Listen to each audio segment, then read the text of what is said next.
Yes, Bwana Yesu asifiwe. Ninaitwa Pastor Grayson Amoni.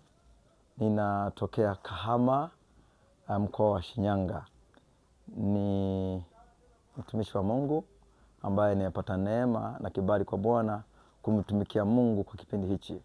Kwa wale ambao mmekuwa mkinifuatia YouTube, kuna kipindi sikuwepo hewani kwa sababu nilikuwa katika mafunzo, na sasa nimerudi tena, na ninamshukuru Mungu nimerudi na kitu kingine kipya, na Bwana amesema na mimi kwa habari nyingine mpya.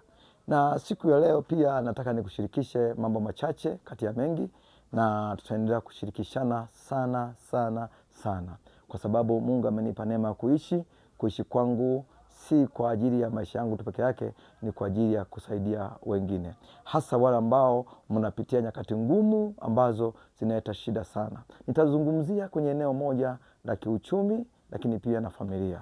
Tutaongea kwa habari ya uchumi na familia. Kwanza ni kupongeze kwa kuwa bado uko hai, pamoja na kwamba unapitia mambo kadha wa kadha, lakini bado umesimama. Hii nikupe pongezi, na ninaamini si kwa akili zako tu, lakini Mungu amefanya kitu cha ziada.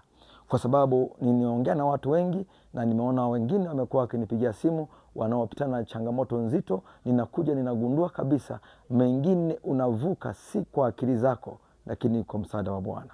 Nataka nikupe andiko moja, alafu tutaendelea. Nisome kitabu cha Zaburi sura ya 102 mstari ule wa 19. Maandiko yanasema, maana ametazama toka patakatifu pake pa juu, toka mbinguni Bwana ameiangalia nchi. Mstari wa 20, ili akusikie kuugua kwake aliyefungwa na kuwafungua walioandikiwa kufa. Hilo ndo andiko letu leo la msingi katika mafunzo yetu ya leo.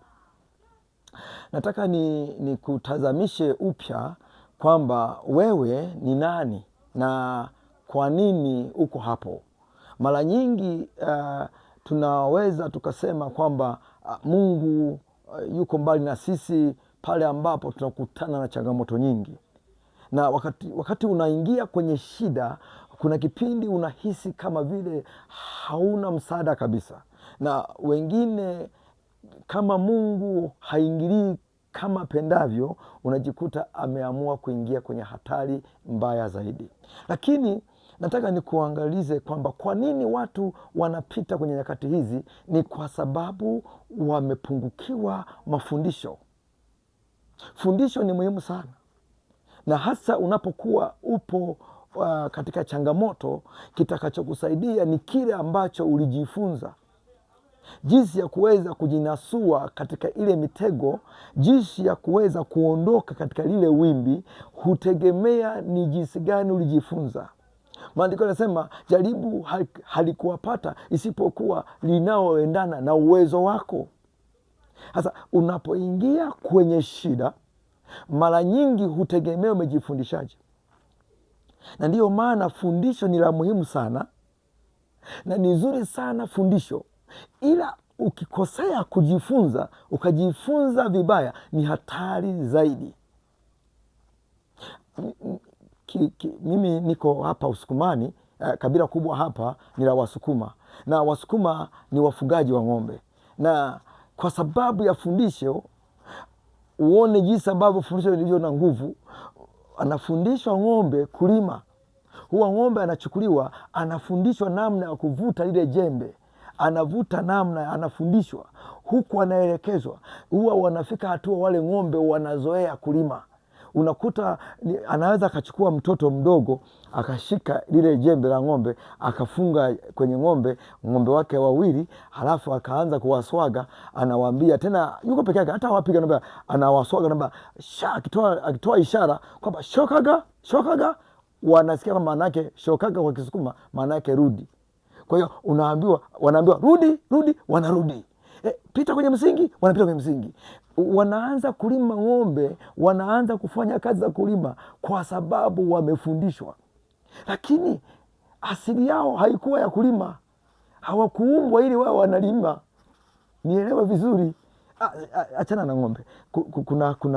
Kuna nyoka. Nyoka asili yake anajulikana, na mtu yeyote akiona nyoka, hata kama ni mtoto mdogo, wanajua ni nyoka. Nyoka kitokea sehemu, hata kama kuna umati wa watu, lazima wakimbie, kwa sababu wanajua kazi ya nyoka.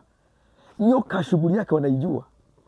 Lakini unashangaa, nyoka anachukuliwa, anatengenezewa fundisho, anafundishwa, nyoka anasahau kwamba ni nyoka, anaanza kuishi, anakula unga, anaweka kwenye boksi, anatolewa mfumo kwa sababu ya fundisho, anakaa mle, anaanza kuletewa unga, anakula unga, vitu vya ajabu ajabu. Wanamchukua nyoka, anaweza kawekwa shingoni, mtu anacheza naye, wanazunguka naye, anatestiwa kwa watu, wanaonyesha huyu ni nyoka. Yani inakuwa nyoka amejisahau, anatoa ulimi, amefundishwa, amesahau asili yake, kwamba yeye sio kuchezewa chezewa.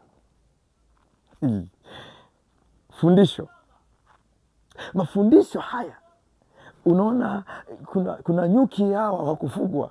Unakuta nyuki anajulikana. Nyuki akiingia sehemu, nyuki ni mdogo sana, lakini akiingia kwenye tukio kwamba nyuki huyu hapa, yani watakimbia. Lakini wanafundishwa nyuki kukaa na watu. Unakuta wamewekwa wengine ndani kwenye maboksi, wametulia, wanatengeneza asali, wananyang'anywa asali, wanaendelea tena maisha mengine. Wamezoea kwamba kila muda fulani inakuja inachukuliwa asali yote, inatolewa nje, wanaenda kula wenzake, wanakula watu huku, wenyewe wanaanza tena kuanza moja. Fundisho. Nataka kusema nini? Kuna vitu umejifunza vimekufanya uwe hivyo ulivyo. Maisha yako yameshindwa kufanikiwa kwa sababu ya mafundisho. Unapojifunza, hebu jaribu kuangalia ni kitu gani unajifunza. Haleluya. Bwana Yesu asifiwe. Ninakupenda sana, ndio maana nakueleza haya mambo. Ni ya muhimu sana na yanabariki sana, atakusaidia sana.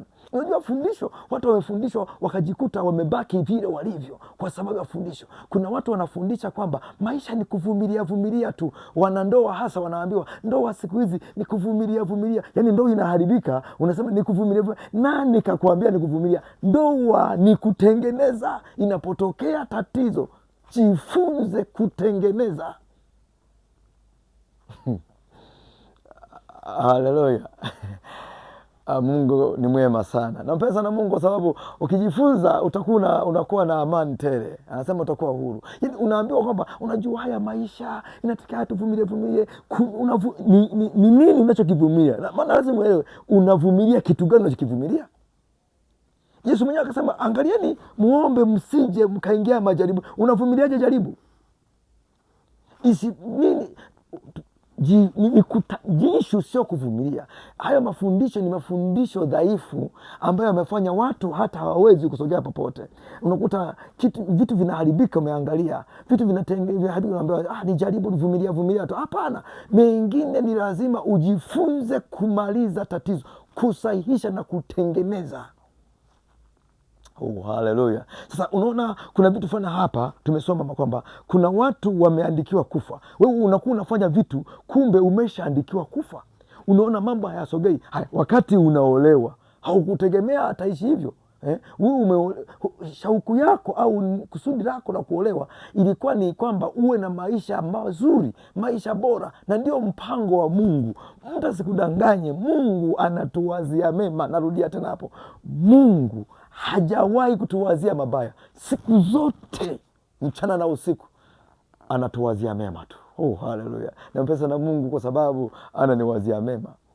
Lakini wale wengine kuna hali fulani ambao usipofundishwa huwezi kuelewa. Kuna watu natembea umeandikiwa kufa. Tumesoma katika Zaburi 102 huo mstari wa 19 na 20 kwamba kuna watu waliandikiwa kufa, na kwa kuwa wameandikiwa kifo, ndio maana Mungu ameamua kuichungulia nchi, ameamua kutazama upya, na ndio maana amenituma sasa nianze kuzungumza habari hizi, ili kila aliyefungwa, kila aliyeandikiwa kufa sasa asife. Na mimi leo natangaza mambo yako yasife katika jina la Yesu. Mipango yako isife katika jina la Yesu. Ninabatilisha kila roho iliyokuwa imetengenezwa juu yako, kila mipango iliyokuwa imeandaliwa juu yako, ninaivunja na kuibatilisha. Maana Bwana amechungulia na ameamua kufungua wale walioandikiwa kifo, na usife katika jina Yesu. Biashara yako isife, ndoa yako isife, maono yako yasife, ndoto zako zisife, kazi yako isife, afya yako isife, uzao wako usife, mtaji wako usife, mashamba yako yasife, ndugu zako wasife. Natangaza vitu vyako visife katika jina la Yesu. Kwa nini nasema hivi? Mara nyingi wameandika yale maandishi, ndio yanakufanya uteseke. Wanaweza kuandika kwamba eneo hili tunategemea kumwaga damu labda watu 50. Kwa hiyo unashangaa jina lako inaandikwa. Ndicho hicho Biblia inachokizungumza. Na ndugu zangu nikwambie, kile Biblia inachokisema ndicho hicho imemaanisha. Inaposema kuna watu wameandikiwa kufa, shetani ana tabia ya kujimilikisha watu. Wale ambao wanaonekana dhaifu wa ufahamu, unakuwa hujitambui, unaandikwa kufa, unaandikiwa kufa, vitu vinaandikwa kufa, watoto wanaandikwa kufa. Unakuwa unashangaza, baada ya kuandika inakuwa inasoma orodha kwamba leo hii tunataka tuondoe watu wangapi, biashara ngapi tuiue, mitaji mingapi tuipoteze, wangapi tuharibu ufahamu wao, kitu gani tuvuruge, ndoa ngapi tuzivuruge. Hebu jiulize kwanza, nikuulize kama wewe dada yangu hapo, nasikia kukueleza kitu kimoja kwamba umenitazama vizuri na umenifuatilia, lakini ngoja nikueleze hivi, huyo mwenzi wako unamuonaje maisha yako mnavyoishi? Ndio ilikuwa hivyo. Umeona tatizo? Tayari kuna mfumo ulitengenezwa kuharibia mambo yako. Na ndio maana sasa hivi maisha yenu yamekuwa ni changamoto.